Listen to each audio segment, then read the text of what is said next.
Llamé a mi hijo y una voz dijo: «Este número ya no existe». Llamé a mi nuera. Ella respondió: «Ah, suegra, nos mudamos de ciudad hace 2 meses. Se nos olvidó avisarte». Respiré hondo y colgué. Un mes después, recibí una llamada, del banco de ellos, cobrando. Esas palabras todavía me queman la garganta. Todavía siento cómo mis dedos temblaban mientras marcaba ese número por 5ª vez consecutiva. Pensé que era un error del teléfono. Pensé que tal vez mi hijo Damián había olvidado pagar su plan. Nunca imaginé que el error era yo, que yo era el estorbo que necesitaban borrar.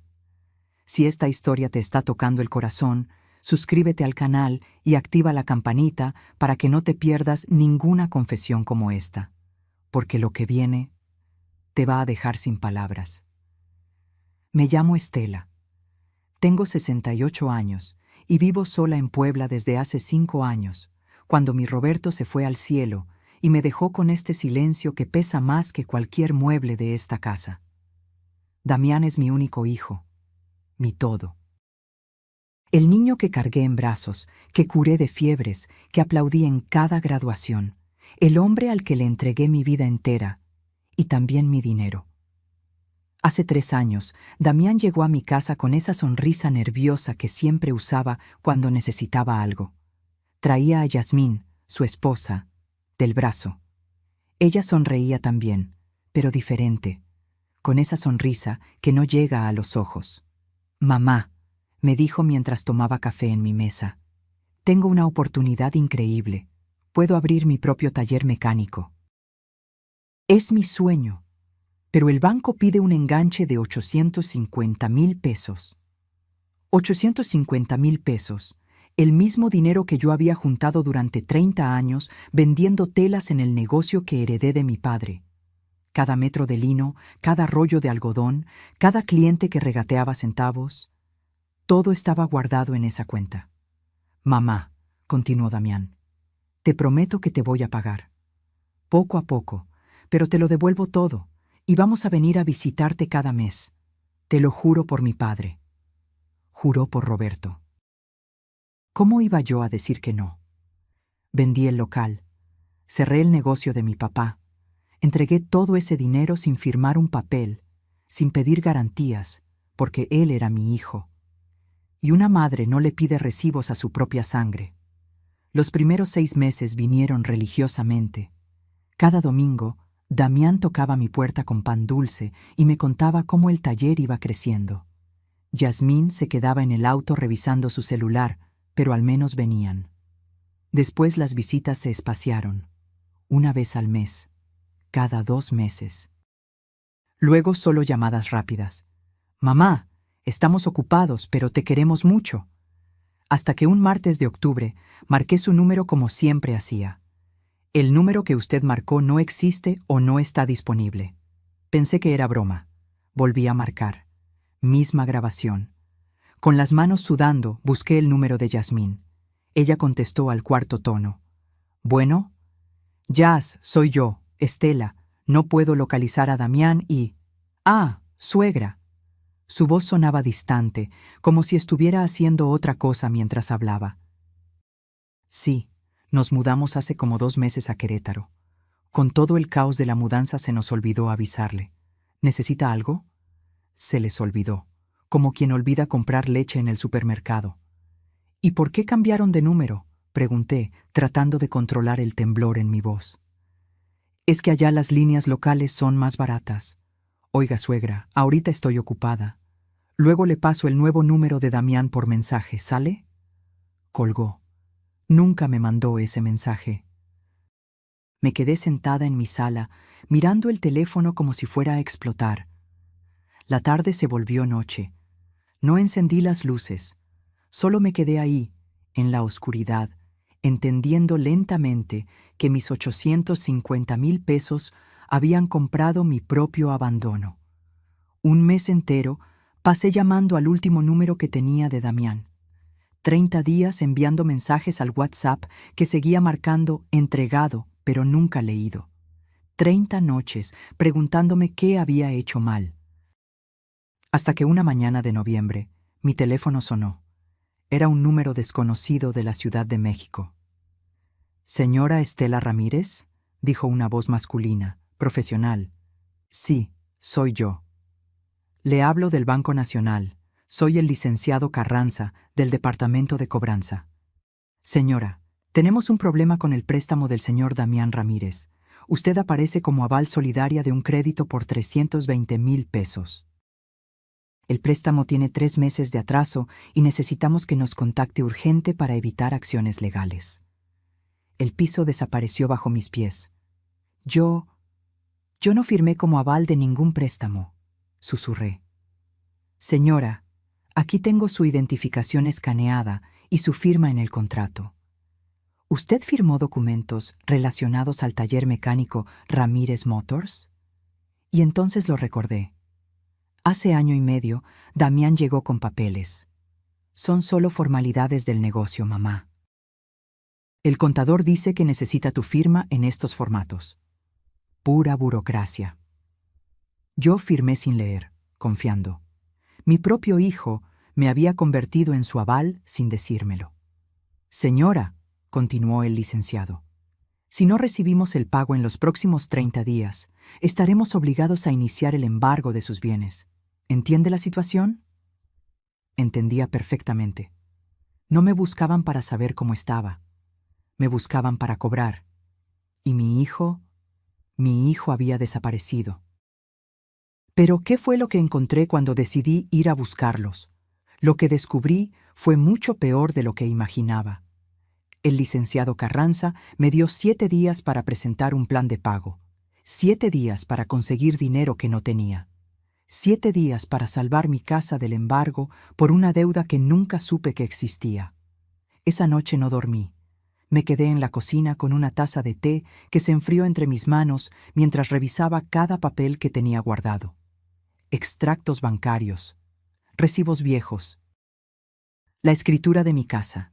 Y ahí, en una carpeta que apenas había tocado en año y medio, encontré los documentos que Damián me había dado para firmar. Los leí completos por primera vez.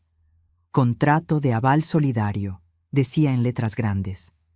Y más abajo, mi firma, mi identificación, mi dirección, todo en orden, todo legal. Yo había firmado mi propia trampa sin saberlo. Me costaba respirar. Sentía como si alguien me estuviera apretando el pecho con las 2 manos, porque no era solo el dinero. Era la traición. Era entender que mi hijo me había usado como una herramienta, como un objeto útil para conseguir lo que necesitaba. Al día siguiente llamé al banco de nuevo. Pedí hablar directamente con el licenciado Carranza. «Señora Ramírez», me dijo con esa voz que mezclaba compasión con procedimiento, «entiendo su situación, pero legalmente usted es responsable de esta deuda. El señor Damián Ramírez dejó de pagar hace 3 meses. Primero pensamos que era un retraso temporal, pero ahora sus teléfonos están apagados y no contesta correos». «¿Correos?», pregunté. «¿Qué correos?». «Los que enviamos a la dirección que dio. ¿No ha recibido notificaciones?». Les había dado su dirección vieja, la de Puebla. Claro que no recibían nada. Se habían esfumado a propósito. «Licenciado, ¿cuánto tengo que pagar para evitar el embargo?». Escuché papeles moviéndose del otro lado. «Con los intereses moratorios acumulados, necesitaríamos un pago inmediato de 45,000 pesos para congelar el proceso legal y después acordar pagos mensuales de la deuda principal». 45,000 pesos. Toda mi pensión de 3 meses junta no alcanzaba eso. «¿Y si no puedo?», susurré. «Entonces iniciamos el embargo. Lo siento mucho, señora». Colgué el teléfono y me quedé mirando la pared de mi sala. Esa pared donde todavía colgaba la foto de la primera comunión de Damián. Su sonrisa de niño inocente, con su traje blanco y una veladora en las manos. Roberto estaba a su lado, orgulloso. «¿Qué hago, Roberto?», le pregunté a la fotografía. «¿Qué hago con este hijo que criamos?». El silencio fue mi única respuesta. Pasé los siguientes días como sonámbula. Intenté llamar a Damián 100 veces más. Busqué en Facebook, en Instagram, en cualquier red social que conociera. Nada. Era como si se hubieran borrado del mundo. Hasta que mi vecina Remedios, que es como mi hermana, aunque no compartamos sangre, me vio llorando en el patio mientras tendía ropa. «Estela, ¿qué te pasa?». Se acercó secándose las manos en el delantal. «Hace días que te veo mal». Y se lo conté todo. Cada detalle, cada peso, cada firma, cada llamada sin respuesta. Remedios me abrazó mientras yo lloraba en su hombro como no había llorado desde el funeral de Roberto. «Ese muchacho no tiene perdón de Dios», murmuró acariciando mi cabello. «Pero tú no vas a quedarte de brazos cruzados, ¿verdad? Tú no eres de las que se rinden». «Ya no sé qué hacer, Reme. Ya no sé. Pues lo primero es ir a buscarlos, a la cara, que te digan de frente por qué te hicieron esto». Tenía razón. Necesitaba verlo a los ojos. Necesitaba entender. Con los 12,000 pesos que tenía ahorrados para emergencias, compré un boleto de autobús a Querétaro. 4 horas de viaje que se sintieron como 4 años. Llevaba conmigo la carpeta con todos los documentos, los estados de cuenta del banco, las transferencias que les había hecho. Llevaba también una fotografía vieja de Damián cuando tenía 5 años, corriendo en el parque con una paleta de hielo derritiéndose en su mano. La guardaba en mi cartera desde entonces. No sé por qué la saqué durante el viaje. Tal vez para recordarme que una vez, hace mucho tiempo, ese niño me amaba. Llegué a Querétaro al atardecer. Renté un cuarto en un hotel barato cerca de la central. La habitación olía a humedad y desinfectante, pero no importaba. No había ido de vacaciones. A la mañana siguiente empecé mi búsqueda. Pregunté en talleres mecánicos de la zona industrial. ¿Conoce el taller Ramírez Motors? Nadie sabía nada. Caminé hasta que me dolieron las rodillas. Gasté en taxis dinero que no debía gastar. Estaba a punto de rendirme cuando pasé por la tienda de abarrotes del antiguo edificio donde vivían en Puebla. La dueña, la señora Consuelo, me reconoció. «Doña Estela, ¿qué hace por acá?» «Busco a mi hijo. ¿No sabría dónde se mudaron?» Consuelo bajó la voz, como si fuera a compartir un secreto peligroso. «Mire, yo no debería meterme, pero usted siempre fue buena conmigo. Escuché a Yasmín presumiendo con otra vecina antes de irse. Dijo que se mudaban a Juriquilla, a una casa en fraccionamiento privado. Vi que ella estrenó una camioneta BMW negra, de esas que cuestan un dineral. La vi porque se estacionó aquí enfrente para despedirse. BMW. Fraccionamiento privado. Juriquilla. Mientras yo temía perder mi casa por su deuda, ellos vivían en lujos. Algo se rompió dentro de mí en ese momento. No fue mi corazón, eso ya estaba roto. Fue algo más profundo. Fue la última hebra de excusa que todavía tejía para justificarlos. Tomé un taxi a Juriquilla, a los fraccionamientos privados. Le dije al chofer. «¿Cuál? Hay varios por esa zona». «El más caro». El chofer me miró por el espejo retrovisor, pero no preguntó más. Y cuando finalmente llegué a esa casa, cuando toqué esa puerta, la forma en que mi nuera me recibió me hizo entender que yo ya no era su suegra, era su estorbo. El fraccionamiento se llamaba Hacienda Azul Residencial. Un nombre bonito para esconder historias feas. La caseta de vigilancia tenía más seguridad que un banco. El guardia me detuvo en la entrada. «¿A qué casa va, señora?» No sabía el número, no sabía ni la calle. «Busco a la familia Ramírez, mi hijo y su esposa. Él tiene un taller mecánico». El guardia revisó su lista en la computadora. «¿Nombre completo?» «Damián Ramírez Ortega», tecleó, frunció el ceño, volvió a teclear. «No aparece nadie con ese nombre registrado». Por supuesto que no. Habían puesto la casa a nombre de Yasmín, o de alguna empresa, o de cualquier cosa que los mantuviera ocultos. «Señora, si no tiene el número de casa exacto, no puedo dejarla pasar. Son reglas del fraccionamiento». Me quedé ahí parada, con el sol de mediodía quemándome la cabeza, sintiéndome más pequeña que nunca. Una anciana tonta buscando a su hijo entre casas que costaban millones. «¿Tiene una camioneta BMW negra?», pregunté de repente. «La esposa de mi hijo tiene una». El guardia suspiró. No debía darme información, pero algo en mi cara debe haberle dado lástima. Hay 3 familias con BMWs negros aquí. Una en la calle Caoba 47, otra en Fresno 132 y otra en Cedro 89. Memoricé las direcciones como si me fuera la vida en ello. Gracias, susurré. Oiga, señora, me llamó cuando me alejaba. Si no la esperan, no la van a dejar entrar. Las reglas son estrictas. Llámelos primero. Pero ellos no contestaban mis llamadas. Esperé en un parque cercano durante 2 horas, sentada en una banca, viendo pasar mamás jóvenes con carriolas carísimas y niños con uniformes de escuelas privadas.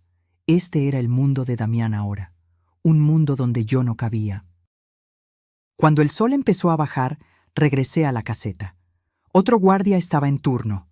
Voy a casa de mi hijo, dije con más firmeza. Calle Caoba 47. Revisó su lista. ¿La esperan? Sí, mentí.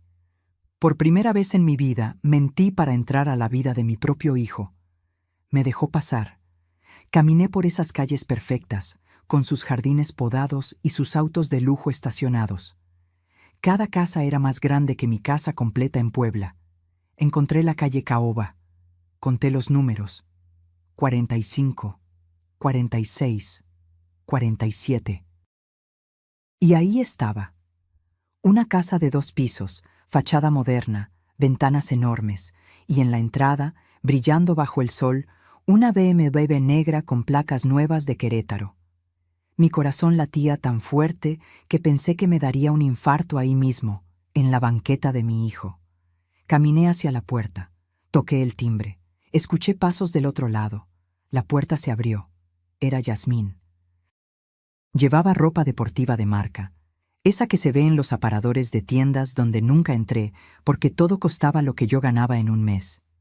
Tenía el cabello recogido en una cola perfecta, maquillaje impecable, uñas recién hechas. Me miró de arriba a abajo, como si estuviera evaluando cuánta mugre había traído del mundo exterior a su alfombra limpia. Suegra. No fue un saludo cariñoso, fue una declaración de molestia. ¿Qué hace aquí? Necesito hablar con Damián, dije tratando de sonar calmada. No avisó que venía. Porque no me dieron su nuevo número, porque desaparecieron.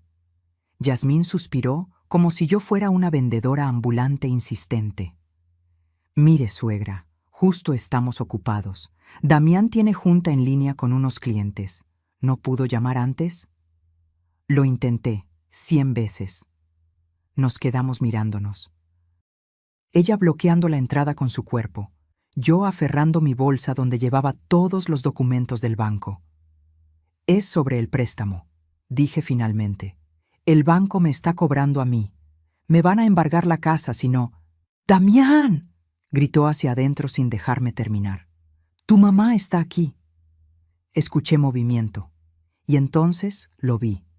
Mi hijo bajaba las escaleras con una camisa de vestir cara, pantalón de mezclilla de diseñador, zapatos que costaban más que mi renta mensual. Se había dejado crecer la barba. Se veía mayor, próspero. Cuando me vio, su expresión no fue de alegría, fue de pánico. «Mamá, ¿qué haces aquí?» Esa pregunta me dolió más que cualquier golpe físico. «¿Qué hago aquí? Damián, el banco me está demandando. Firmé como aval de tu préstamo sin saberlo y...» Ya sé, me interrumpió bajando la voz, mirando nervioso hacia los lados como si los vecinos pudieran escuchar. «Ha estado complicado, mamá. Con la mudanza, con abrir el nuevo taller, los gastos. Gastos. Miré la casa, miré la camioneta, miré su ropa. Veo que tienen muchos gastos». Yasmín cruzó los brazos. «No es tan fácil como parece, suegra. Mantener un negocio requiere inversión. A veces hay que sacrificar cosas para crecer». Sacrificar. Como sacrificar a tu suegra tirándola a los lobos del banco. «Necesitan pagar 45,000 pesos esta semana o me quitan mi casa», dije mirando directamente a Damián. «La casa donde creciste. Donde tu padre murió. Donde guardé todos tus recuerdos». Damián evitó mi mirada.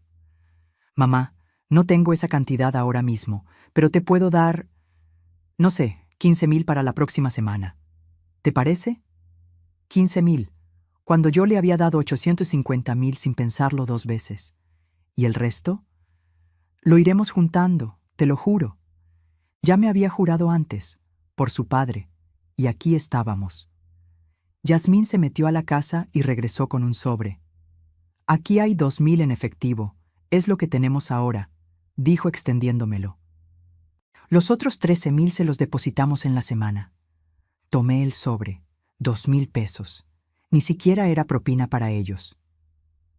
Gracias por venir a visitarnos, suegra. Avise la próxima vez, ¿sí? Yasmín ya estaba cerrando la puerta. Damián me miró una última vez. Vi en sus ojos algo que me partió el alma. No era culpa, era alivio de que me fuera. Cuídate, mamá. La puerta se cerró. Me quedé ahí parada, en el camino de entrada de esa casa que mi dinero había ayudado a pagar, con 2,000 pesos en la mano y 850,000 de deuda en el corazón.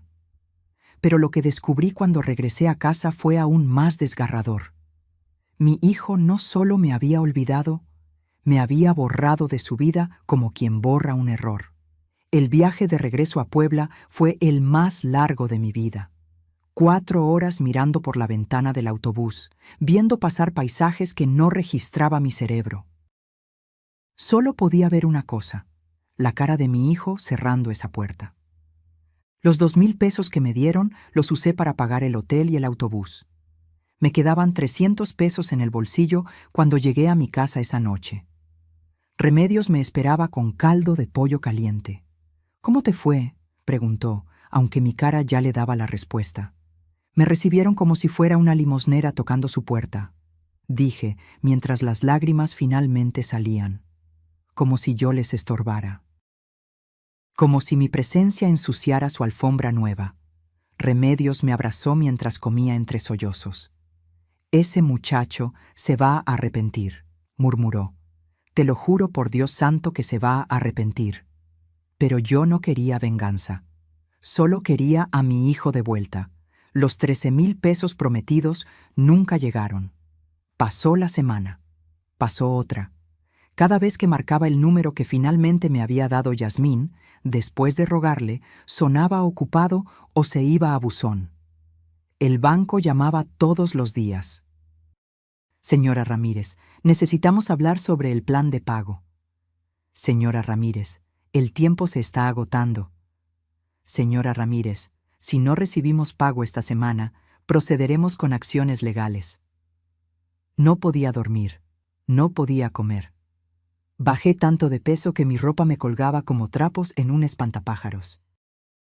Una noche, después de otra llamada del banco donde me dijeron que necesitaba pagar 45,000 pesos antes del viernes, o empezaría el embargo, hice algo que nunca había hecho. Saqué todos los ahorros que me quedaban de mi pensión. Fui al banco. Pagué 45,000 pesos que debían servir para mis medicamentos del corazón, para mi consulta del próximo mes, para cualquier emergencia. Todo se fue en pagar una deuda que ni siquiera era mía. El ejecutivo me extendió el recibo. «Con esto detenemos el embargo, señora, pero recuerde que debe seguir pagando mensualmente el resto de la deuda. Son 275,000 pesos más, en pagos de 8,500 pesos cada mes durante 3 años. 8,500 pesos mensuales. Mi pensión completa era de 6,200. «¿Cómo voy a pagar eso?», susurré. El ejecutivo me miró con esa compasión inútil de quien sabe que no puede ayudar. «¿Tiene familia que pueda apoyarla?».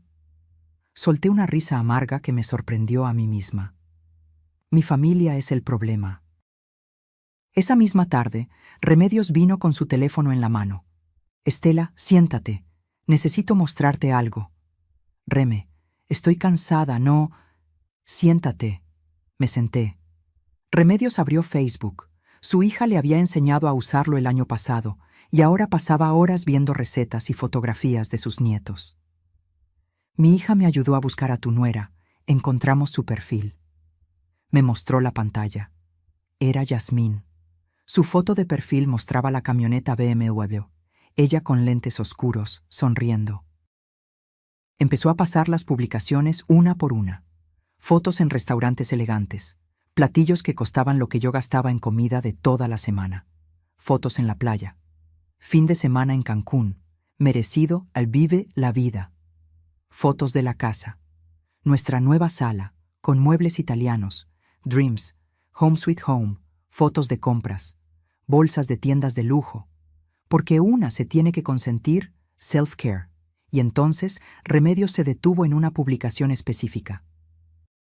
Era una foto de Yasmín frente a la camioneta BMW. El texto decía: cuando trabajas duro y te esfuerzas, la vida te recompensa. Gracias a mi esfuerzo y determinación, logramos todo esto. Para los que dicen que el éxito se hereda, no. El éxito se construye con sudor propio. Los self-made, sin ayuda de nadie. Trabajo, dedicación, emprendedora. Sin ayuda de nadie. Leí esas palabras 5 veces, 10 veces, hasta que dejaron de ser letras y se convirtieron en puñales. Mi esfuerzo, mi sudor.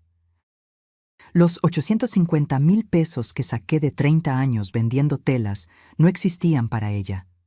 Yo no existía para ella. «Hay más», dijo Remedios con la mandíbula tensa. Seguimos bajando por el perfil.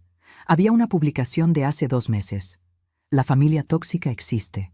A veces hay que alejarse de las personas que solo quieren aprovecharse de ti, aunque sean familia. Mi vida mejoró cuando puse límites. Toxic free, APA, boundaries, APA, paz mental. Me quedé mirando esa publicación sin parpadear. Yo era la familia tóxica. Yo que les di todo. Yo que estaba pagando su deuda con mis últimos ahorros. Yo era la aprovechada. Algo se quebró dentro de mí en ese momento. No fue dolor. El dolor ya lo había sentido 1000 veces. Fue algo diferente. Fue claridad. Vi con nitidez absoluta lo que había sido ciega de ver. Mi hijo me había usado como un cajero automático. Cuando el cajero ya no tenía dinero que dar, simplemente buscó otro banco. «Reme», dije con una voz que no reconocí como mía, «necesito que tu hijo el abogado venga a verme». «¿Horacio?» «Sí, dile que venga mañana y que traiga todo lo que sepa sobre deudas, avales y embargos». Remedios me miró con una mezcla de sorpresa y orgullo. «Ahora sí, Estela, ahora sí te reconozco». Esa noche no lloré. Por primera vez en semanas, no lloré. Me quedé despierta hasta las 3 de la mañana buscando en Internet todo lo que podía sobre leyes de avales. Remedios me había enseñado a usar Google el año pasado, pero nunca lo había usado para algo importante. Esa noche se volvió mi mejor amigo. Leí sobre derechos de los avales, sobre responsabilidades de los deudores principales, sobre qué pasa cuando el deudor principal desaparece. Y encontré algo que hizo que mi corazón latiera más rápido. El aval que paga la deuda del deudor principal puede reclamar todo lo que el deudor posea como forma de pago. Todo, incluyendo su taller. Pero lo que descubrí después fue aún peor. Mi hijo no solo me había usado, me había borrado de su vida mucho antes de mudarse, y las pruebas estaban esperándome en un lugar donde nunca había mirado. Horacio llegó al día siguiente a las 10 de la mañana. Era un hombre de 35 años, serio pero amable, con maletín de abogado y esa forma de hablar clara que te hace sentir que por fin alguien te entiende.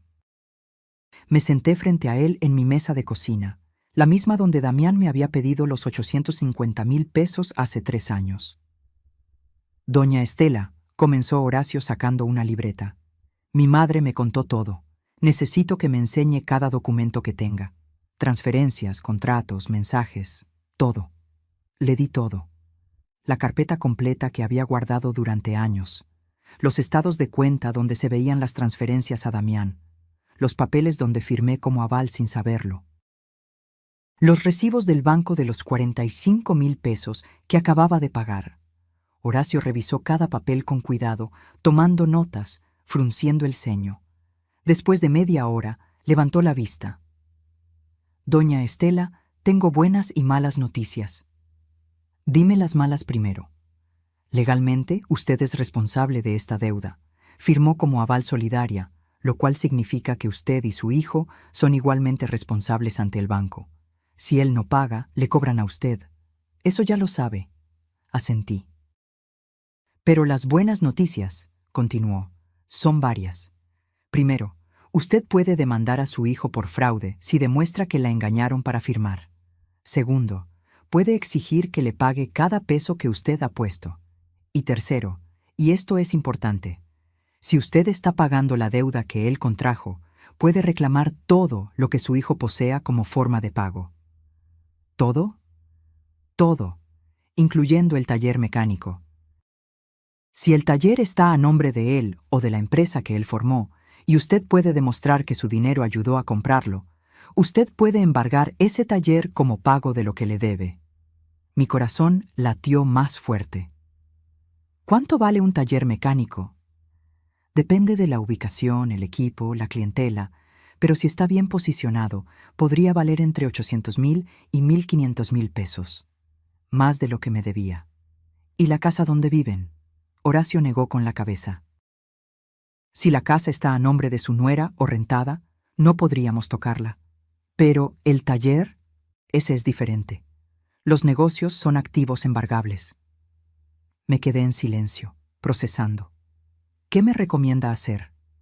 Horacio cerró su libreta. Honestamente, doña Estela, mi recomendación legal es diferente a mi recomendación humana. Legalmente, usted debería demandar ya, pero humanamente, es su hijo. Yo le diría que intente una última vez hablar con él. Hágale saber las consecuencias legales. Dele una oportunidad de pagar antes de proceder. Ya intenté hablar con él. Me cerró la puerta en la cara. Entonces inténtelo por escrito, un mensaje claro, con copia de estos documentos, que quede registro de que usted le dio oportunidad. Y si no responde o se niega, ahí sí, proceda con todo. Horacio tenía razón. Necesitaba intentarlo una vez más, pero esta vez no como madre suplicante. Esta vez como mujer que conocía sus derechos. Esa tarde, con ayuda de Remedios y su hija Lupita, que sabía usar el WhatsApp mejor que nadie, redacté un mensaje. Damián, pagué 45,000 pesos al banco para detener el embargo de mi casa. Casa que hubiera sido tuya algún día. Te estoy pidiendo por última vez que pagues la deuda que tú contraíste. Tengo derecho legal a recuperar cada peso que he puesto, incluyendo los 850,000 que te presté. Si no recibo respuesta en 5 días, procederé legalmente. No quiero hacer esto, pero tampoco voy a perder mi casa por tu irresponsabilidad. Tu madre. Lupita apretó enviar. El mensaje se marcó como entregado a los 2 segundos. Esperamos. 5 minutos. 10 minutos. Entregado cambió a leído. Y entonces, nada. No hubo respuesta. Pasó un día, 2 días, 3 días. El mensaje seguía ahí, leído, ignorado. Al 4.º día me llegó un mensaje, pero no de Damián. Era de un número desconocido. Decía, Doña Estela, soy la prima de Yasmín. Mi prima me pidió que le dijera que por favor deje de hostigar a su familia. Ellos están pasando por problemas financieros fuertes y sus presiones solo empeoran las cosas. Mi prima dice que usted debió saber en qué se metía cuando firmó esos papeles. Nadie la obligó. Por favor, ya no los busque. Leí ese mensaje 5 veces. Nadie me obligó. Tenían razón. Nadie me puso una pistola en la cabeza para firmar. Solo usaron algo mucho más efectivo. Mi amor de madre. Le mostré el mensaje a Horacio. Perfecto, dijo. Este mensaje es oro. Están admitiendo que saben de la deuda y que se niegan a pagar. Además, usar a terceros para amenazarla puede considerarse acoso. ¿Quiere proceder? Miré la foto de Roberto en la sala.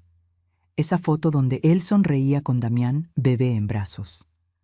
Roberto, susurré, perdóname. Y le dije a Horacio, procede. Pero antes de que Horacio empezara los trámites legales, algo dentro de mí me dijo que investigara más. Si iban a pelear sucio, Yo necesitaba conocer todo. Esa noche, Lupita me enseñó algo que cambió el juego completamente. Doña Estela, ¿su hijo tiene correo electrónico? Sí, pero yo nunca lo uso. ¿Pero usted tiene correo? Sí, uno que Damián me ayudó a abrir hace años, pero no sé ni la contraseña. Lupita sonrió. Vamos a recuperarla. Me ayudó a entrar a mi correo usando mi número de teléfono para recuperar la contraseña. Cuando finalmente abrimos la bandeja de entrada, me quedé helada. Había 127 correos sin leer. Lupita empezó a abrirlos uno por uno, y ahí estaba todo. Correos de Damián del año anterior, 8 correos diferentes. Mamá, necesito que me prestes otros 200,000 pesos para expandir el negocio. Mamá, ¿recibiste mi correo anterior? Es urgente. Mamá, el banco aprobó una línea de crédito, pero necesito completar el enganche. ¿Puedes ayudarme? Mamá, ¿por qué no contestas? Te he llamado 3 veces. Mamá, hablé con Remedios y dice que estás bien. Entonces, ¿por qué me ignoras? Mamá, ya entendí. Si no quieres apoyarme, solo dilo. Mamá, creo que es mejor darnos un tiempo. Me duele que me des la espalda justo cuando más te necesito. Mamá, Yasmín tiene razón. Uno sabe quién está ahí cuando realmente importa. Las fechas estaban ahí, todos enviados entre mayo y agosto del año pasado. Yo nunca los vi, nunca supe que existían. Para mí, mi hijo había dejado de llamarme de repente. Pero para él, yo lo había ignorado cuando más me necesitaba. ¡Ay Dios!, susurré. Él piensa que yo le di la espalda. Pero había más. En la carpeta de enviados encontré correos que yo nunca escribí. Correos de mi cuenta enviados a Damián. Los abrí con manos temblorosas. Damián, ya te ayudé suficiente. No pienso darte más dinero. No me busques más. Necesito mi espacio. Tu esposa tiene razón en cuidar su patrimonio. Deberías hacer lo mismo. Yo nunca escribí esos correos. Alguien entró a mi cuenta, dije con la voz quebrada. Lupita revisó el historial de inicio de sesión. Mire, doña Estela, aquí dice que su cuenta fue accedida desde Puebla, desde la IP de su casa, pero en fechas cuando usted no sabía ni usar el correo. Solo había una persona que tenía mi contraseña. Damián. Él mismo me había ayudado a crear la cuenta. Tenía acceso total. Mi hijo había enviado esos correos haciéndose pasar por mí, para tener excusa de alejarse. Para justificar ante su esposa por qué dejábamos de hablarnos. Yasmín probablemente nunca supo toda la verdad. Damián le había mostrado esos correos falsos y le había dicho, «¿Ves? Mi mamá me rechazó. Ella me dio la espalda». Y entonces entendí todo. Mi hijo no me había olvidado por accidente. Me había borrado intencionalmente. Me había construido como villana en su propia historia para no sentirse culpable. Y cuando descubrí por qué hizo todo esto, cuando entendí el verdadero motivo detrás de cada mentira, todo cobró sentido de la manera más dolorosa. No dormí en toda la noche. Me quedé frente a la computadora que Lupita había dejado prendida, leyendo una y otra vez esos correos falsos que Damián envió desde mi cuenta. Cada palabra era una puñalada diferente, porque no solo me había usado, no solo me había robado, me había destruido mi propia reputación, mi propia voz, para justificar su traición. A las 6 de la mañana, Remedios tocó mi puerta con café caliente. «No dormiste», dijo. No era pregunta. No pude. Se sentó a mi lado y leímos juntas todo otra vez. Cuando terminamos, Remedios tenía lágrimas en los ojos. «Ese muchacho está perdido, Estela. Ya no es tu hijo. No sé qué le pasó, pero el niño que criaste no existe más». Tenía razón. El Damián que conocí, el que lloraba cuando veía perros callejeros, el que me traía flores cada día de las madres, ese niño murió en algún momento que no vi venir. Horacio llegó al mediodía. Le mostré los correos falsos. «Esto es falsificación de identidad», dijo de inmediato. «Es un delito adicional. Doña Estela, Con esto podemos hacer una demanda mucho más fuerte. No quiero demandarlo por los correos, dije cansada. Solo quiero mi dinero de vuelta. Solo quiero que pague lo que debe. Entonces usaremos esto como evidencia de que él la manipuló deliberadamente. Fortalece su caso. Pasamos toda la tarde preparando documentos. Horacio redactó una demanda formal por 1. Recuperación de préstamo de 850,000 pesos. 2. Pago de deuda bancaria donde yo era aval, 275,000 pesos restantes. 3. Daños y perjuicios por fraude. 4. Embargo preventivo del taller mecánico Ramírez Motors. ¿Cuánto tiempo tomará esto?, pregunté. Si no se presenta a las audiencias o no contesta la demanda, podemos tener sentencia en 3 meses. Si pelea, puede tardar 6 meses a 1 año. 1 año más de agonía. ¿Y si paga antes? Si paga el total de la deuda antes de que haya sentencia, todo se detiene. Entonces, démosle una última oportunidad. Una sola más. Horacio me miró con esa mezcla de admiración y tristeza que los abogados tienen cuando saben que su cliente está siendo demasiado buena. Doña Estela, él ya tuvo muchas oportunidades. Lo sé, pero necesito mirarme al espejo después de esto. Necesito saber que hice todo lo posible. Esa tarde llamé a Damián desde el teléfono de Remedios, un número que él no conocía. Contestó al tercer timbrazo. «Bueno, Damián, soy tu mamá». Silencio del otro lado. Luego un suspiro. «Mamá, ya te dije que...». «Encontré los correos», lo interrumpí. Mi voz era firme, sin lágrimas. «Los correos falsos que enviaste desde mi cuenta. Los que escribiste haciéndote pasar por mí». Más silencio, largo, pesado. «No sé de qué hablas», dijo finalmente. «Damián, tengo las fechas, tengo el historial de inicio de sesión, sé que fuiste tú». «Mamá, tú no entiendes. Yasmín estaba presionándome. Decía que tú solo querías controlarnos, que te importaba más tu dinero que mi felicidad. Necesitaba demostrarle que yo había intentado y tú me rechazaste». Ahí estaba, la confesión. «¿Entonces me convertiste en la villana de tu matrimonio?» «No, yo solo necesitaba espacio, necesitaba que ella viera que yo había puesto límites contigo». «¿Límites? Damián, yo te di 850,000 pesos sin pedirte nada a cambio. ¿Qué límites necesitabas poner?» «Mamá, ya pasó. No podemos cambiar el pasado». «Pero podemos arreglar el presente. El banco me demandó. Pagué 45,000 pesos de mi pensión para salvar mi casa. Tu casa. La casa donde está enterrado tu padre». «Mamá, yo no tengo ese dinero ahora». «¿No tienes? ¿O no quieres?» «No tengo». Su voz subió de tono. «¿Crees que vivir aquí es barato? ¿Crees que mantener la imagen, el taller, la camioneta, todo es gratis? Yasmín necesita ciertas cosas para ser feliz. Si no se las doy, me deja. Ya casi me dejó 2 veces». Y ahí estaba la verdad completa. Mi hijo había vendido a su madre para comprar el amor de su esposa. «Entonces eres feliz», dije con voz vacía. «Tienes tu casa elegante, tu camioneta cara, tu esposa contenta, solo que tu madre está pagando tus deudas y perdiendo su casa». «Mamá, dame tiempo.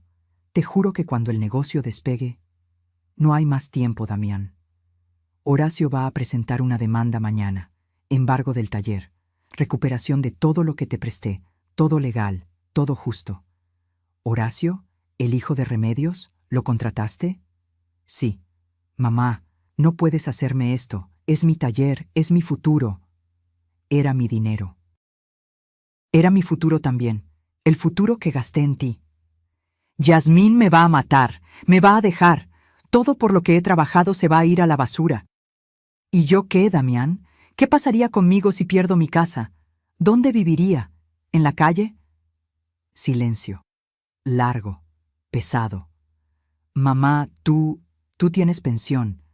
Puedes rentar algo pequeño. Pero yo tengo una esposa. Tengo responsabilidades». En ese momento algo murió dentro de mí. No fue amor. El amor de madre nunca muere completamente. fue esperanza. La esperanza de que mi hijo todavía tenía algo de conciencia. Entiendo, dije con calma absoluta. Ahora entiendo perfectamente. Gracias por ser tan claro. Mamá, espera, colgué. Remedios me abrazó mientras las lágrimas finalmente salían. Pero no eran lágrimas de tristeza, eran de liberación. Ya puedes proceder, le dije a Horacio. Sin piedad, sin concesiones. Quiero todo lo que la ley me permita recuperar. Horacio asintió. Entendido. Pero antes de que pudiéramos seguir, Remedios levantó su teléfono. Estela, mira esto. Lo acaba de publicar tu nuera. Era una nueva publicación de Facebook de Yasmín. Una foto de ella y Damián en un restaurante elegante brindando con vino. El texto decía: cuando eliminamos las energías negativas de nuestra vida, todo fluye mejor. Hoy celebramos nuestra libertad de personas tóxicas que solo buscan arrastrarnos a su miseria. La vida es muy corta para cargar con gente que te roba la paz. One New Beginnings. Positive Vibes Only. Toxic Free. Family First. La publicación tenía 47 likes. Una de las personas que había dado like era Damián. Mi hijo celebraba públicamente haberme eliminado de su vida. Miré esa publicación durante mucho tiempo, y entonces hice algo que me sorprendió a mí misma. Sonreí. ¿Estela? Remedios me miró preocupada. Estoy bien, dije. Y era verdad. Por primera vez en meses, estoy perfectamente bien. Porque ya no tengo que cargar con la ilusión de que ellos cambiarán. Ya no tengo que esperar nada. Me quité una cadena que siempre llevaba al cuello. Era una medallita de la Virgen de Guadalupe que Roberto me había regalado cuando nació Damián. Dentro tenía una foto de Damián bebé. La abrí, saqué la foto. La miré una última vez. Adiós, mi niño, susurré. Porque el hombre en el que te convertiste, a ese no lo conozco. Guardé la medallita vacía. Y le dije a Horacio: ahora sí. Quiero que le duela tanto como me dolió a mí. Lo que no sabía era que el dolor apenas comenzaba. Pero esta vez no sería mío. La demanda se presentó un martes de febrero. Horacio entregó todos los documentos en el Juzgado Civil de Puebla y solicitó embargo preventivo del taller ubicado en Querétaro. Pueden tardar una semana en notificarlos, explicó. Cuando reciban la citación, tendrán 20 días para contestar o presentarse a audiencia. Esa semana fue extraña.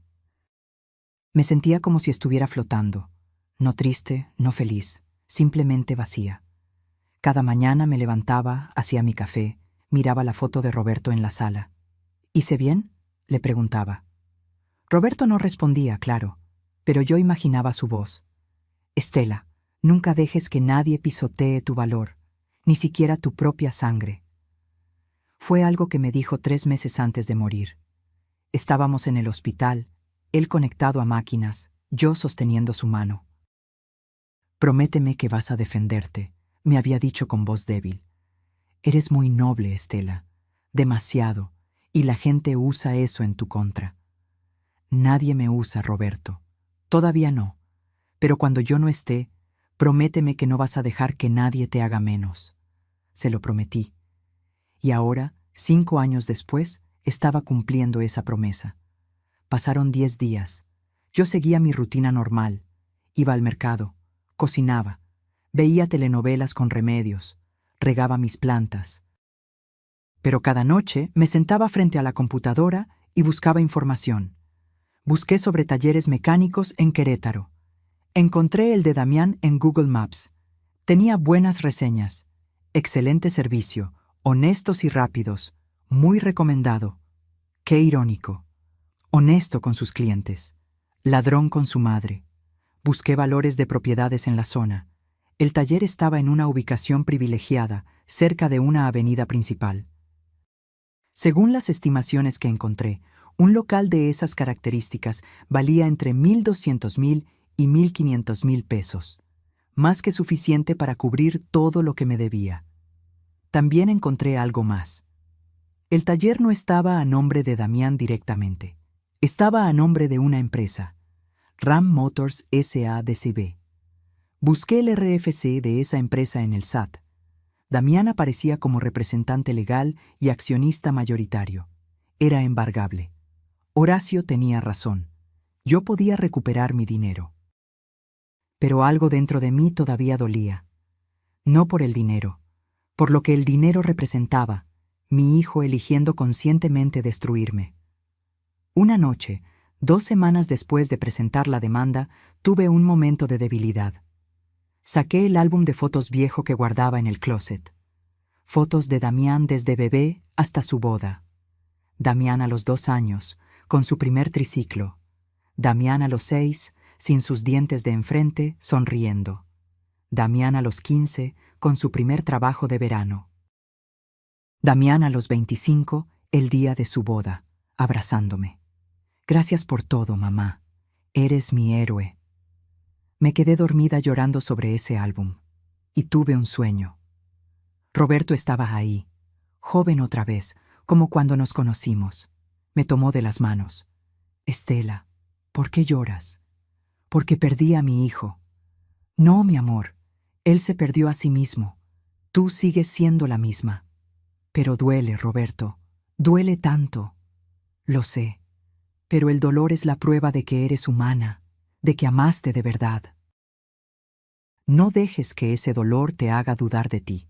Haces lo correcto. Desperté a las 3 de la mañana con esas palabras resonando en mi cabeza. Haces lo correcto. Al día siguiente llegó un sobre certificado. Acuse de recibo de notificación judicial, decía el sello. Lo abrí con manos temblorosas. Damián y Yasmín habían sido notificados. La citación se entregó en el domicilio del taller. Damián firmó de recibido. Ahora sabía. Ahora tenía que decidir si contestaba la demanda o ignoraba. Si ignoraba, yo ganaba automáticamente. Si contestaba, tendríamos que vernos en la corte. Pasaron 3 días, y entonces mi teléfono sonó. Era un mensaje de texto de Damián, del número nuevo que nunca me había querido dar. Mamá, necesitamos hablar. Urgente. No contesté. 5 minutos después. Mamá, por favor, esto es serio. No puedes embargar mi taller. Es mi sustento. Seguí sin contestar. 10 minutos después. Mamá, contesta. Te lo estoy pidiendo por favor. Y entonces vino la llamada. Dejé que sonara. 1 vez, 2 veces, 5 veces. A la 6ª llamada contesté. Estela Ramírez, dije con voz formal, como si hablara con un extraño. Mamá, gracias a Dios. Mira, acabo de recibir una notificación del juzgado. Esto tiene que ser un error, ¿verdad? No es un error. Mamá, no puedes hablar en serio. ¿Vas a quitarme mi taller? ¿El negocio por el que he trabajado 3 años? El negocio que yo compré con 850,000 pesos. Fue un préstamo. Te lo iba a pagar. ¿Cuándo, Damián? ¿En qué año? Porque hasta ahora solo he recibido 2,000 pesos. Y mientras tanto, yo pagué 45,000 de tu deuda. Mamá, por favor, podemos arreglar esto sin abogados, sin juicios. Somos familia. Ah, ahora somos familia. Cuando te notifican de la demanda, ahora sí soy familia. Siempre has sido mi familia. Yo nunca dije lo contrario. Damián, leí los correos falsos. Leí las publicaciones de Yasmín celebrando haberme eliminado. Vi el like que les diste. Sé exactamente que soy para ustedes. Silencio del otro lado. Eso fue Yasmín. Yo no pensaba esas cosas. Pero las apoyaste, con tu silencio, con tu like, con cada decisión que tomaste. Mamá, escucha. Hablé con Yasmín. Ella está dispuesta a que te paguemos algo. ¿Qué te parece 50,000 pesos? Es lo que podemos juntar ahorita. 50,000 pesos. De más de 1,000,000 que me debían. No. ¿No? Mamá, estamos haciendo el esfuerzo. No quiero 50,000. Quiero todo. 850,000 del préstamo más, 275,000 de la deuda del banco, más daños y perjuicios. Todo. Eso es más de 1,000,000 de pesos. No lo tengo. Pero tienes un taller que vale 1,5 millones. Véndelo, págame. y quedamos a mano. ¿Vender mi taller? Mamá, es mi vida. ¿Qué voy a hacer sin el taller? No lo sé, Damián. Tal vez lo mismo que yo iba a hacer si perdía mi casa. Empezar de cero. Pero al menos tú eres joven. Yo tengo 68 años. Mamá, tienes hasta la fecha de la audiencia para conseguir el dinero. Si me lo pagas antes, retiro la demanda. Si no, que decida el juez. Mamá, no hagas esto. Te lo suplico. ¿Me suplicas? ¿Ahora me suplicas?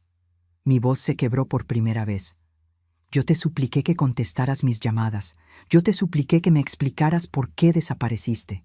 Yo te supliqué que pagaras aunque sea algo de la deuda. ¿Y qué hiciste? Me bloqueaste, me humillaste y celebraste eliminarme de tu vida. Lo siento. Su voz sonaba pequeña. Lo siento mucho, mamá. Yo también lo siento, Damián. Siento que perdí al hijo que crié, porque ese niño bueno que yo conocí ya no existe. Colgué, y esta vez no lloré.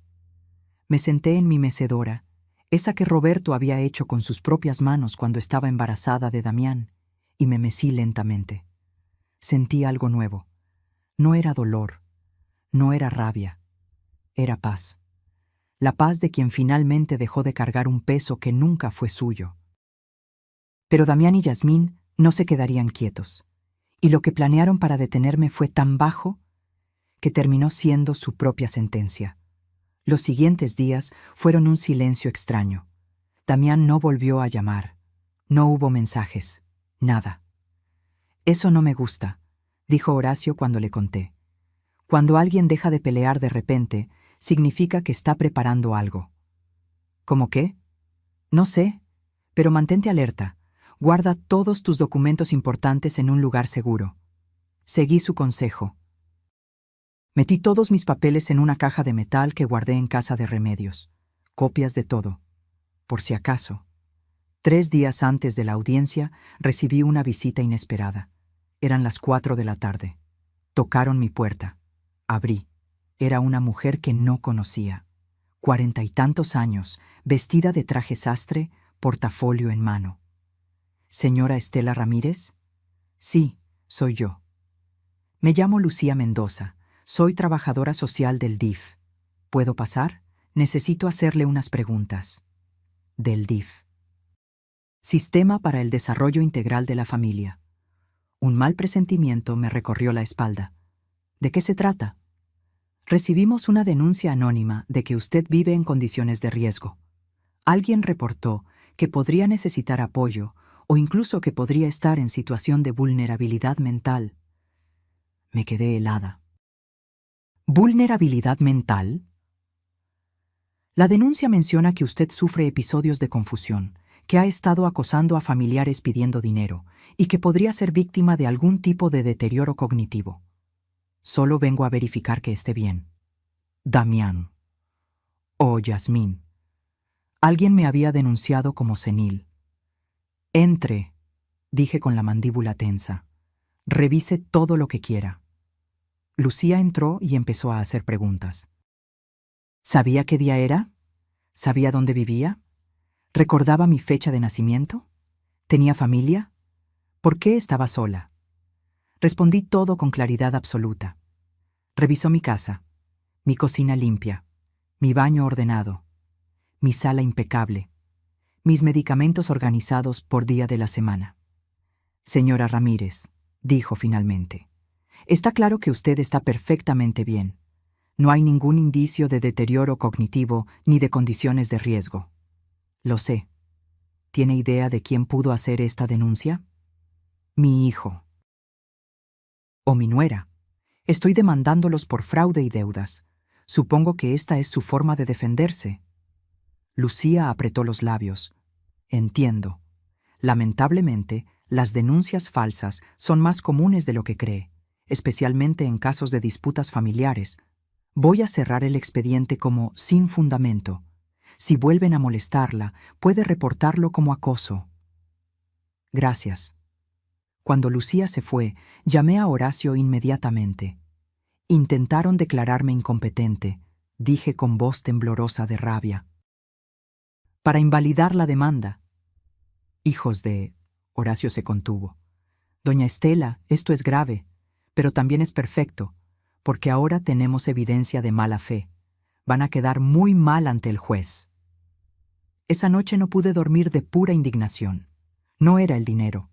Ya no era el dinero. Era que mi propio hijo intentó hacerme pasar por loca para escapar de sus responsabilidades. Pero entonces pasó algo inesperado. Al día siguiente, temprano en la mañana, tocaron mi puerta otra vez. Esta vez era un hombre mayor, 60 y tantos años, pelo cano, con overol de mecánico. ¿Señora Ramírez?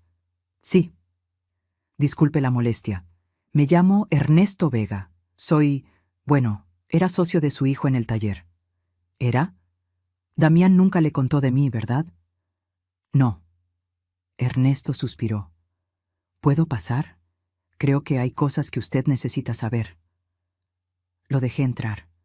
Se sentó en mi sala, nervioso, retorciendo una gorra entre las manos.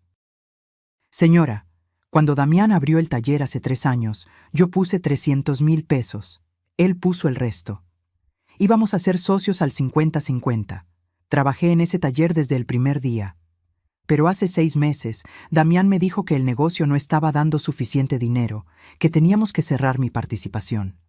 Me presionó para que firmara unos papeles renunciando a mi parte. Me prometió devolverme mis 300,000 en pagos mensuales. Y nunca me pagó, ni un peso. Y descubrí por qué. El taller está prosperando. Tiene buenos ingresos. Damián me mintió para quedarse con todo.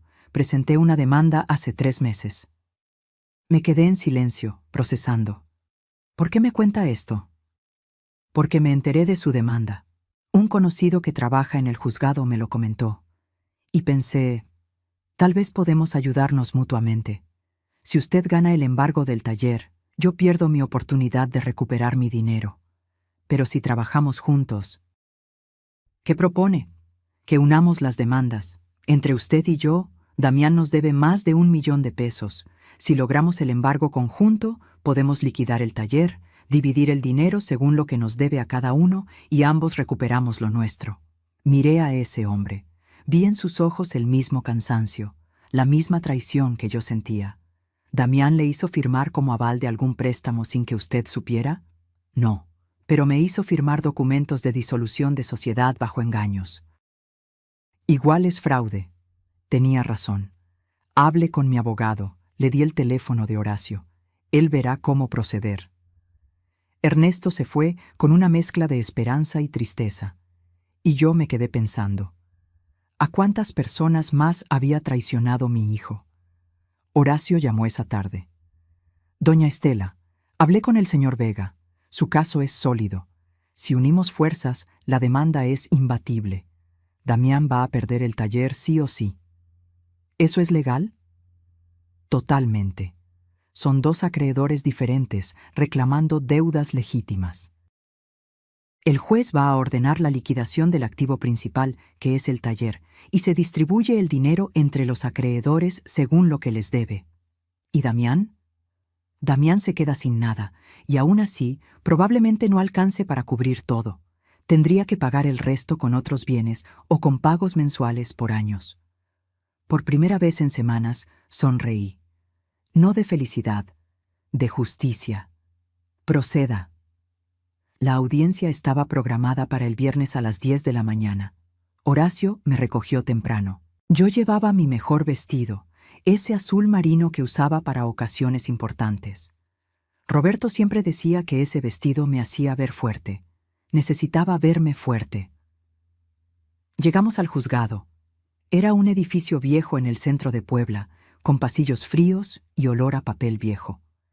En la sala de espera vi a Ernesto. Me saludó con un gesto de cabeza, y entonces los vi llegar. Damián y Yasmín. Él llevaba traje, ella, vestido elegante y tacones. Venían con su propio abogado, un hombre joven con cara de tiburón. Damián me vio. Nuestras miradas se encontraron. Vi en sus ojos algo que me sorprendió, miedo. Tenía miedo de mí, de su propia madre.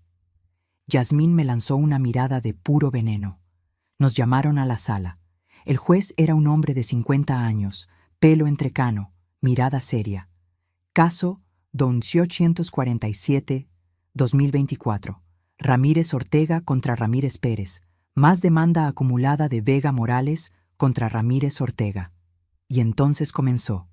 Lo que pasó en esa sala ese día, lo que se dijo, lo que se reveló, lo que se destruyó, cambió todo para siempre. El juez revisó los expedientes durante lo que pareció una eternidad. El silencio en la sala era tan denso que podía escuchar mi propio corazón latiendo. Bien, dijo finalmente. Tenemos aquí 2 demandas contra el señor Damián Ramírez Ortega. La primera, de su madre, la señora Estela Ramírez Pérez, por recuperación de préstamo de 850,000 pesos, más deuda bancaria de 275,000 pesos, donde ella figura como aval, más daños y perjuicios. La segunda, del señor Ernesto Vega Morales, por liquidación fraudulenta de sociedad por 300,000 pesos. Ambas demandas solicitan embargo del mismo bien, el taller mecánico Ram Motors. ¿Es correcto? Sí, su señoría, respondieron Horacio y el abogado de Ernesto al unísono. Señor Ramírez Ortega, ¿desea contestar la demanda? El abogado de Damián se levantó. Era un hombre delgado con lentes y una sonrisa falsa. Su señoría, mi cliente reconoce que existen deudas pendientes, pero argumenta que las demandantes están exagerando las cantidades. Además, el taller mecánico es su única fuente de ingresos. Embargarlo sería dejarlo sin sustento. Entiendo, dijo el juez. ¿Tiene su cliente documentación que contradiga las cantidades reclamadas? Estamos preparando... ¿Tiene o no tiene? En este momento no, pero entonces las cantidades están aceptadas hasta que demuestre lo contrario. Señora Ramírez, ¿desea agregar algo? Horacio me hizo un gesto para que me levantara. Me puse de pie. Mis piernas temblaban, pero mi voz salió firme. Su señoría, yo le di a mi hijo 850,000 pesos de mi patrimonio sin pedirle nada a cambio porque era mi hijo y confiaba en él. Me hizo firmar como aval de un préstamo sin decirme, y cuando el banco me cobró, mi hijo desapareció. Cambió su número de teléfono, se mudó sin avisarme, me bloqueó. Tuve que pagar 45,000 pesos de mi pensión para evitar que me embargaran mi casa.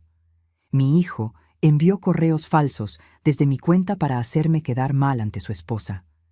Intentó que el DIF me declarara incompetente mental.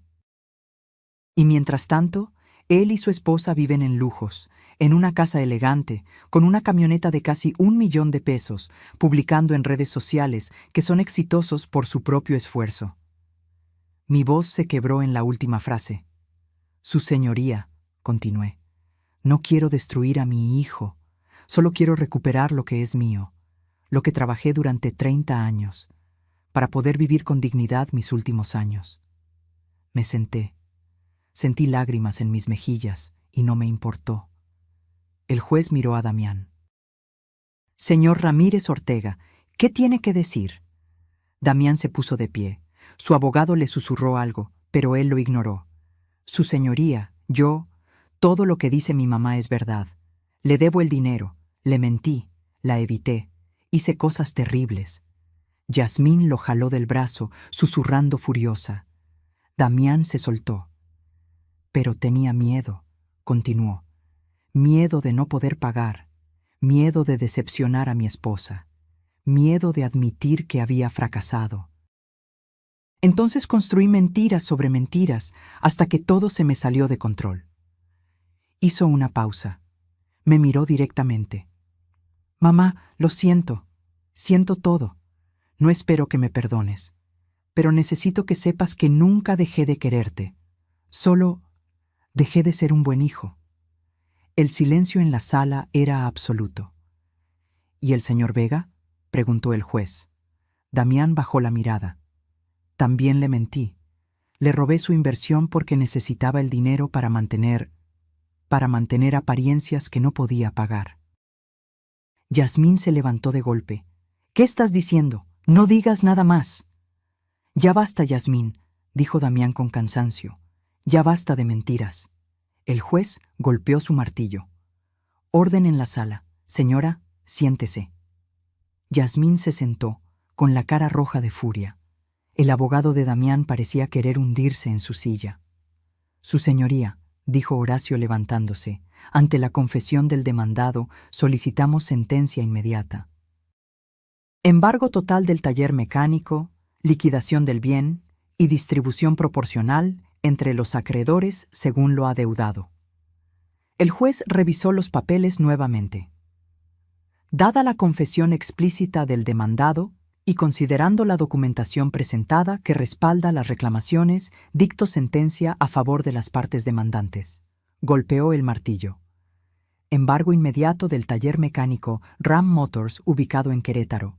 Se ordena avalúo del bien y posterior liquidación en subasta pública.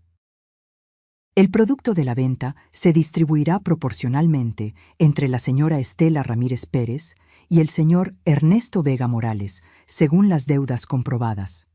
Si el producto de la venta no cubre la totalidad de las deudas, el señor Ramírez Ortega deberá pagar el remanente en plazos mensuales que no excedan 5 años. Otro golpe de martillo. Caso cerrado. Pueden retirarse. Había ganado, pero no sentía victoria, sentía vacío. Salimos de la sala. En el pasillo, Damián me alcanzó. Mamá, espera. Me detuve. Me giré. Yasmín venía detrás de él, furiosa. ¿Estás feliz?, me gritó. ¿Estás feliz de destruir a tu propio hijo? ¿De quitarle todo lo que construyó? Lo que construyó con mi dinero, respondí con calma. Eso fue un regalo. Los padres ayudan a sus hijos. Los padres ayudan. Los hijos agradecen. No usan, no abandonan, no traicionan. Tú solo quieres controlarnos. Siempre quisiste controlar su vida.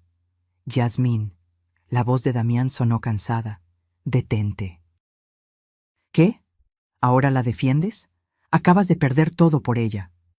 No, Yasmín, perdí todo por ti, porque tenía que mantenerte contenta, porque tenía que darte la casa elegante, la camioneta cara, las vacaciones, porque tú nunca estabas conforme con lo que teníamos. Yasmín palideció. ¿Me estás culpando a mí? Estoy diciendo la verdad, algo que debía hacer hace mucho. Perfecto. Yasmín se quitó su anillo de matrimonio y se lo aventó. Entonces ya no necesitas aguantarme. Cuando pierdas el taller, cuando no tengas nada, no me busques, porque yo no voy a estar ahí. Se fue taconeando por el pasillo. Damián recogió el anillo del suelo. Lo miró. Lo guardó en su bolsillo. Siempre supe que se iría si perdía el dinero, dijo con voz vacía. Supongo que es justo. Yo también me fui cuando dejaste de servir. Se quedó parado frente a mí, tan cerca y tan lejos a la vez. Mamá, sé que no significa nada ahora, pero lo siento, de verdad lo siento. Lo miré. Vi al niño que fue. Vi al hombre en que se convirtió. Yo también lo siento, Damián. Siento que no te enseñé mejor. Siento que de alguna forma fallé en criarte con valores más fuertes. No, negó con la cabeza. No fue tu culpa. Tú me enseñaste bien. Yo elegí ignorar todo lo que me enseñaste. Se dio la vuelta para irse, pero se detuvo. El taller va a valer como 1,400,000 pesos. Después de pagar las deudas de ustedes dos, voy a quedar debiendo todavía como 150,000. Voy a pagártelos. Va a tomar tiempo, pero te los voy a pagar, te lo prometo. Damián, se giró. Ya no quiero promesas, quiero hechos. Cuando tengas el dinero, págame. Mientras tanto, no me busques. Ya causaste suficiente daño. Vi cómo sus ojos se llenaban de lágrimas. Entiendo. Se fue caminando lentamente, encorvado, como si el peso del mundo estuviera sobre sus hombros. Remedios me abrazó. Ya pasó, Estela, ya pasó. Pero no había pasado. Apenas comenzaba el proceso de aprender a vivir con el hijo que perdí. Ernesto se acercó. Señora Ramírez, gracias. Gracias por ayudarme a recuperar lo mío. Gracias a usted también. Sin su testimonio, Tal vez no habría ganado. Nos dimos la mano y salimos de ese juzgado frío hacia la luz de la tarde. Pero la verdadera prueba no sería el juicio, sería todo lo que vino después, lo que pasó cuando Damián realmente lo perdió todo, y lo que descubrí sobre mí misma en el proceso. El proceso de embargo y remate del taller tomó 2 meses. 2 meses donde no supe nada de Damián. Horacio me mantenía informada de todo. El avalúo oficial, 1,420,000 pesos. La subasta se realizaría en 3 semanas. Varios compradores ya habían mostrado interés. Es una ubicación privilegiada, explicó Horacio. Va a venderse rápido y a buen precio. Yo asentía, pero una parte de mí seguía doliendo. Era mi hijo, su negocio, su sueño, pero también era mi retiro, mi futuro, mi dignidad. Una tarde, 2 semanas antes de la subasta, Remedios llegó agitada a mi casa. «Estela, tienes que ver esto», me mostró su teléfono. Era el perfil de Facebook de Yasmín. Había una nueva publicación. Cuando las personas muestran su verdadero rostro, agradece la lección y sigue adelante. A veces la familia es la más tóxica. Me libré de un matrimonio manipulador y de una suegra controladora. Nueva vida, nueva yo. Divorced, freedom, new beginnings. Divorced, divorciada. Entonces era oficial. Yasmín había dejado a Damián. Revisé más publicaciones. Había fotos de ella en un restaurante con un hombre nuevo. Nueva etapa, mejores decisiones, decía el pie de foto. No sentí satisfacción, solo tristeza. Yasmín había sido parte del problema, sí, pero Damián había tomado sus propias decisiones. La semana de la subasta recibí una llamada inesperada. «Señora Ramírez, habla Daniela, del despacho del licenciado Horacio. Hay un hombre en la oficina que quiere hablar con usted. Dice que es importante. ¿Quién es? Prefiere decírselo en persona. ¿Puede venir?» Fui. En la oficina me esperaba un hombre de unos 40 años vestido con ropa de trabajo. «Señora Ramírez, me llamo Arturo Chávez. Soy mecánico. Trabajaba en el taller de su hijo». Me senté frente a él. «¿Qué necesita?» «Verá, me enteré de la subasta. Cuando Damián nos contó que iba a perder el taller, nos reunimos todos los empleados. Somos 5 mecánicos que llevamos años ahí. Es nuestro sustento». «Lo siento», dije sinceramente, «pero no tengo opción». «Lo entiendo, señora. Créame que lo entiendo. Pero vengo a proponerle algo. Los 5 juntamos nuestros ahorros. Entre todos tenemos 450,000 pesos. Si usted nos da tiempo, podríamos juntar más.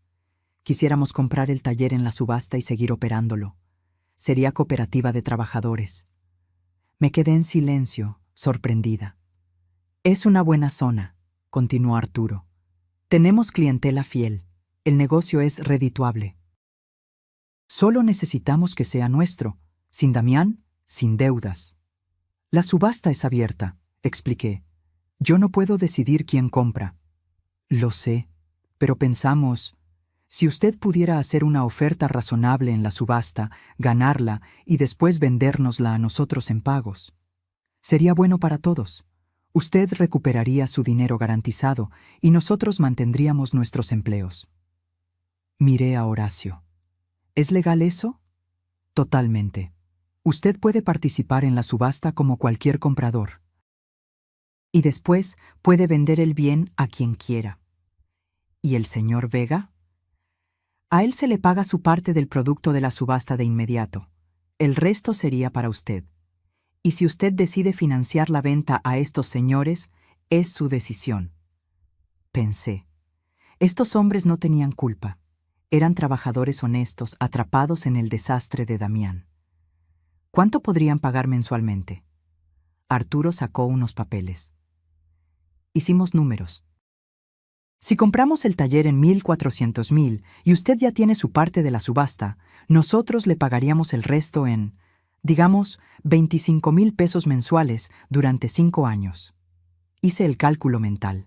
25,000 por 60 meses eran 1,500,000, más de lo que costaba el taller. ¿Por qué pagarían de más? Intereses justos, y porque es nuestra oportunidad de tener algo propio. Déjenme pensarlo. El día de la subasta llegó rápido. Se llevó a cabo en una sala del juzgado. Había 4 compradores potenciales además de mí. El precio de salida, 1,400,000 pesos. Las ofertas comenzaron a subir. 1,420,000, 1,450,000, 1,500,000. A 1,550,000 quedábamos solo 2, yo y un hombre de traje que claramente era inversionista.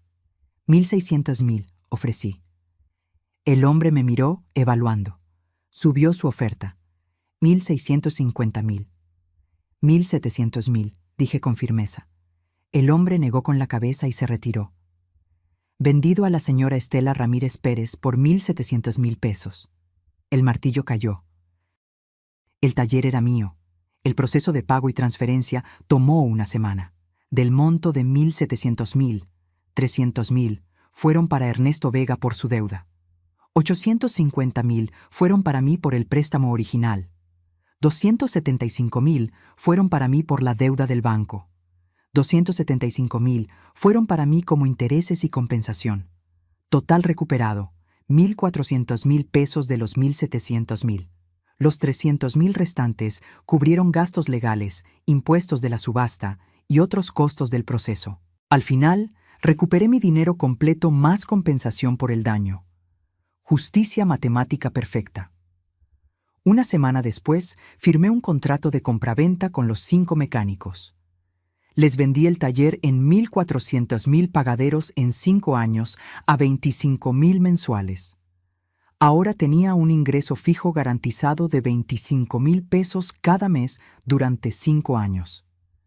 Era más que mi pensión. Era seguridad. Era dignidad. La primer pago llegó puntual el 15 de septiembre. Arturo vino personalmente a traer el cheque. Señora Ramírez, no sabe cuánto le agradecemos. Vamos a cuidar ese taller como si fuera nuestro hijo. Es su hijo, sonreí. Ahora es de ustedes. Esa noche me senté en mi sala con un té caliente, mirando las fotos viejas. Ya no lloraba al verlas. Solo sentía una melancolía tranquila. Tomé los 275,000 pesos de compensación que había recibido y decidí hacer algo que nunca había hecho: vivir. Contraté un pequeño viaje, nada lujoso. Una semana en Oaxaca, un lugar que Roberto y yo siempre quisimos visitar, pero nunca pudimos. Fue mi primer viaje sola en 30 años.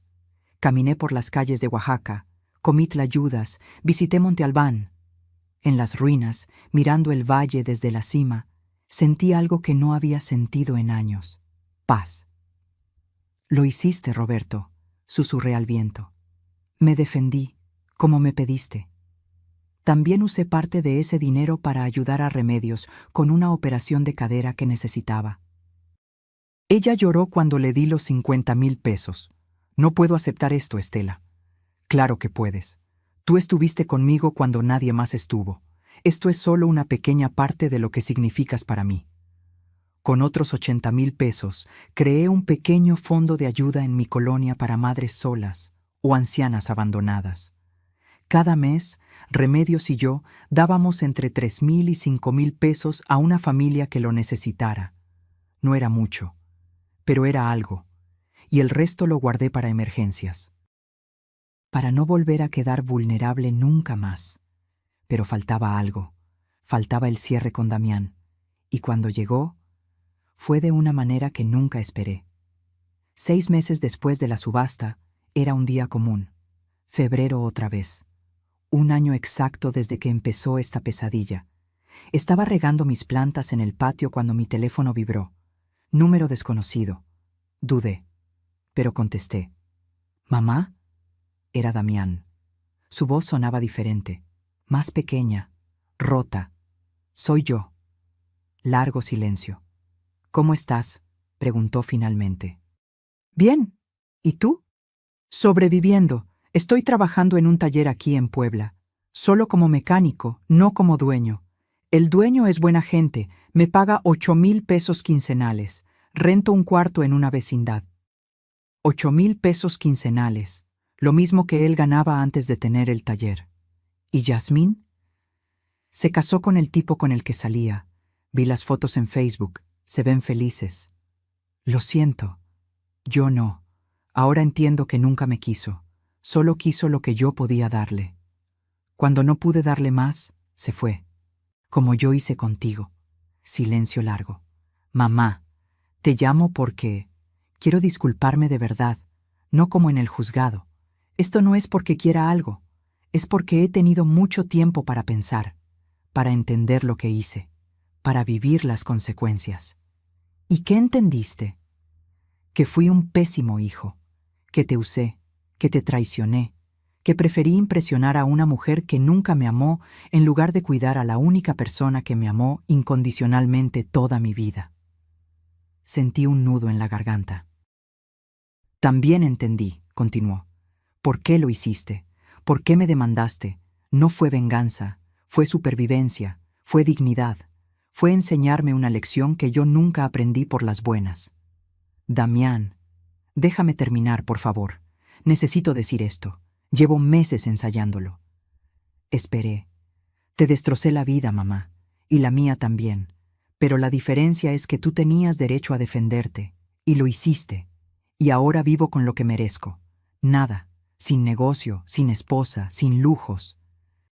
Solo un cuarto pequeño, un trabajo honesto, y las consecuencias de mis decisiones. No mereces nada, dije con voz suave. Mereces aprender, y parece que estás aprendiendo. ¿Tú crees? No lo sé, Damián. El tiempo lo dirá. Silencio. Mamá, ¿algún día podrás perdonarme? Cerré los ojos. Esa pregunta era la más difícil. No lo sé. Tal vez. Pero no hoy. Todavía duele mucho. Lo entiendo. Solo quería que supieras que estoy trabajando para ser mejor. Para ser el hijo que debí ser desde el principio. Me alegra oírlo. ¿Podría llamarte de vez en cuando? Solo para que sepas que estoy bien. No espero que me contestes siempre. Solo no quiero que pienses que desaparecí otra vez. Pensé cuidadosamente mi respuesta. Puedes llamar, una vez al mes, no más. Y en esas llamadas solo quiero saber que estás trabajando honestamente y viviendo con integridad. No quiero dramas. No quiero pedir ayuda. ¿Entendido? Entendido. ¿Damián? ¿Sí? Me alegra que estés trabajando. Me alegra que estés pagando tus consecuencias. Pero sobre todo, me alegra que finalmente entiendas lo que hiciste. Yo también, mamá, te amo, aunque no tenga derecho a decirlo. Yo también te amo, aunque ya no de la misma forma. Colgamos. Me quedé en el patio, con el teléfono en la mano, procesando. No había perdonado. No estaba segura si algún día lo haría, pero al menos ahora había honestidad. Ya no había máscaras.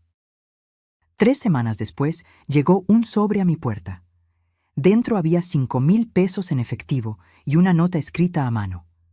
Mamá, sé que te debo 150,000 todavía. Este es el primer pago. Van a ser 30 pagos de 5,000 pesos. Va a tomar 2 años y medio, pero los voy a cumplir todos. No es el dinero, es la promesa. Con amor, Damián. Guardé el dinero, guardé la nota. Cada mes, durante los siguientes 30 meses, llegó un sobre con 5,000 pesos. A veces la nota decía, mes 8, seguimos adelante. Otras, mes 15, gracias por darme tiempo. O simplemente, mes 22, te amo, mamá. Yo no contestaba los sobres, pero tampoco los rechazaba. En el mes 18, Damián me llamó. Mamá, conocí a alguien. Se llama Patricia. Es maestra, sencilla, trabajadora. Le conté todo lo que hice, lo que te hice, y no se fue. Dijo que todos merecemos segundas oportunidades. Me da gusto por ti, dije sinceramente. Pero esta vez, cuídala de verdad, no con dinero, con respeto. Lo haré, te lo prometo. En el mes 30 llegó el último sobre. Dentro había 5,000 pesos y una foto. Era Damián y Patricia juntos.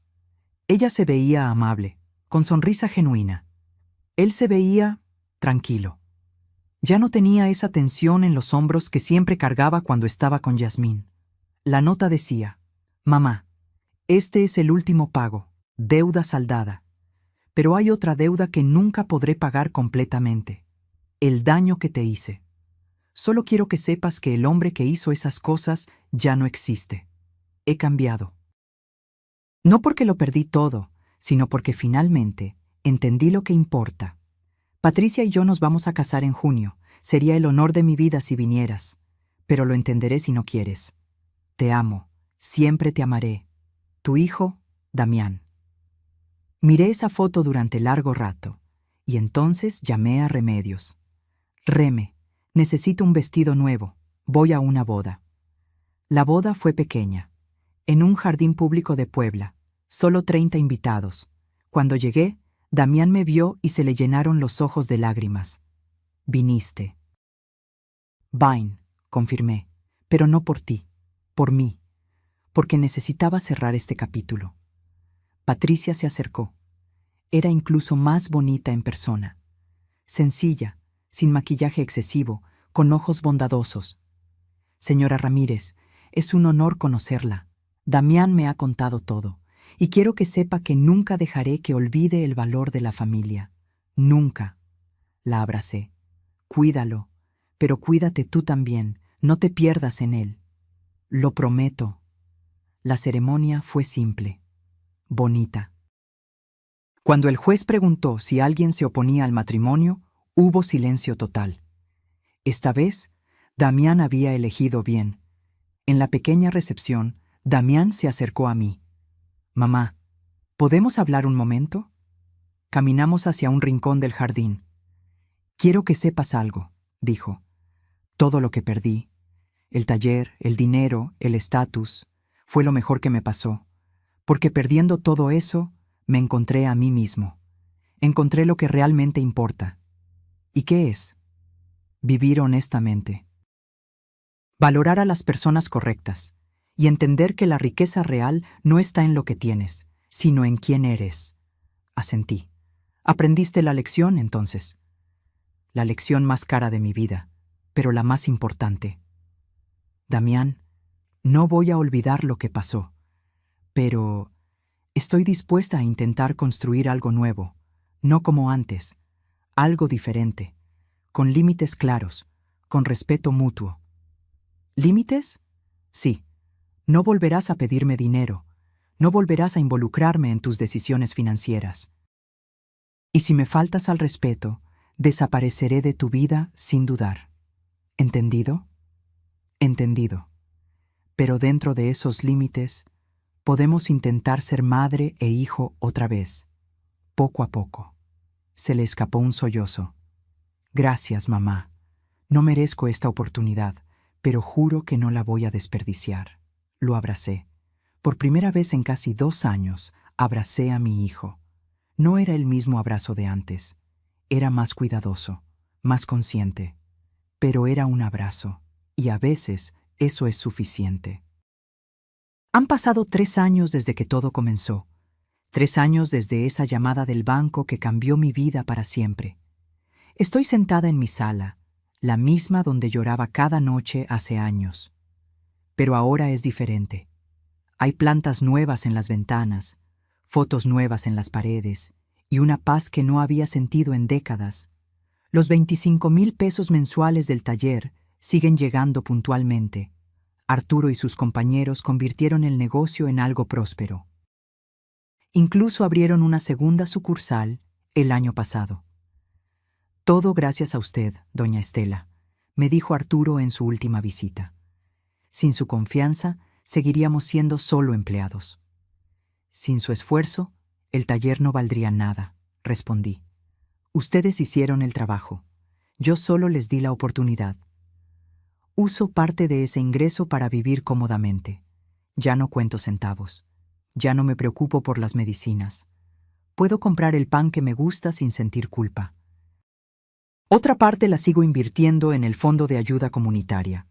En 3 años hemos ayudado a 14 familias, madres solteras, ancianos olvidados, gente que necesitaba solo una oportunidad. Remedios y yo nos volvimos voluntarias en el centro comunitario. Damos pláticas sobre abuso financiero familiar. Es sorprendente cuántas personas viven situaciones similares a la mía. Pensé que era la única, me dijo una señora de 70 años la semana pasada. Pensé que era mi obligación aguantar. No es obligación, le respondí, es decisión, y podemos decidir diferente. Damián me llama cada domingo, visita una vez al mes.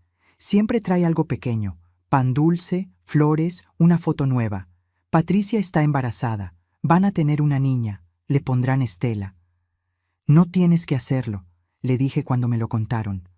Pero queremos, insistió Patricia, queremos que nuestra hija lleve el nombre de una mujer fuerte, de una mujer que supo defenderse, para que ella también aprenda a hacerlo.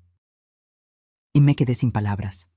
Ser abuela otra vez me asusta, pero también me emociona. Esta vez, con límites, con claridad, sin convertirme en cajero automático ni en salvadora. Ernesto Vega se volvió mi amigo. Nos tomamos café cada 15 días. Compartimos historias de cómo nuestros hijos nos enseñaron las lecciones más duras. Pero aprendimos, dice siempre, y ahora somos más fuertes. Roberto sigue en su foto de la sala. A veces le hablo como antes. Lo hice, mi amor. Me defendí. Puse límites. Encontré mi fuerza.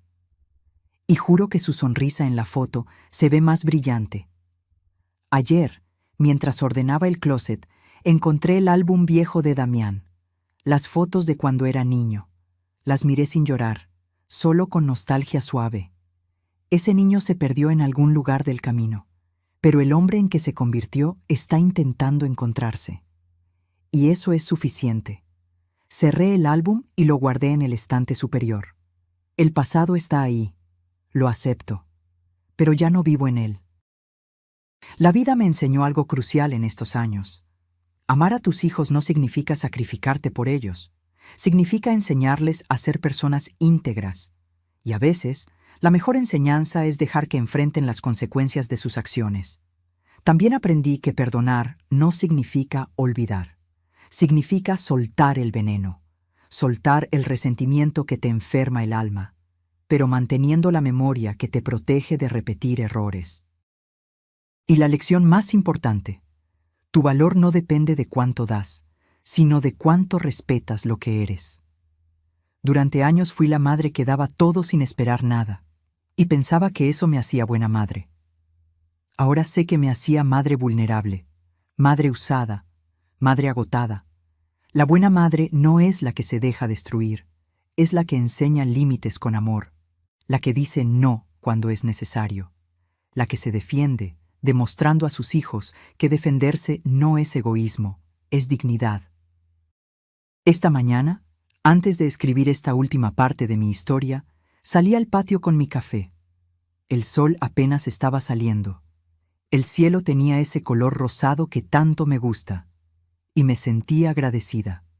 Agradecida por el dolor que me enseñó, por la traición que me fortaleció, por la pérdida que me liberó, porque al final no perdí un hijo, gané una vida, mi vida, completa, libre, digna.